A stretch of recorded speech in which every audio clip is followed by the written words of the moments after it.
ప్రకృతిని మనకి ఎస్కార్ట్గా పెట్టేశాడు. దేవుని పిల్లలైన వారు ఎక్కడ సాతాను మాటలలో లొంగిపోయి చెడిపోతారు, తప్పిపోతారు అనేటటువంటి భయంతో దేవుడు తన పిల్లలైన మనల్ని కాపాడడానికి మొత్తం అందరి సైన్యాలని దించాడు మన కోసం. మనం అనుకుంటాం, ఎందుకు ఈ బ్రతుకు, ఎందుకు జీవితం అని మనకేం కనబడదు కదా, ఈ కళ్ళకు కనబడవు. అంత సెక్యూరిటీ దేవుడు మనకి ఏర్పాటు చేశాడు. ఎంత గొప్ప తండ్రి మనకుండి తను కాపాడుకుంటూ ఈ లోకంలో మనల్ని, తన లోకంలో తన రొమ్మున ఆనించి సంతోషపడడానికి ఆయన చూస్తుంటే, ఆయన రొమ్ము లేదు, ఆయన లేడు. ఆయన్ని మనం త్రోసేసి నెట్టేసి నరకగుండానికి జారిపోతున్నాం సాతానుగాడి చేతులు పట్టుకొని.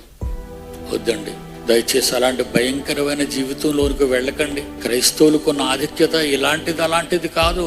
అంత గొప్పవాళ్ళం మనం.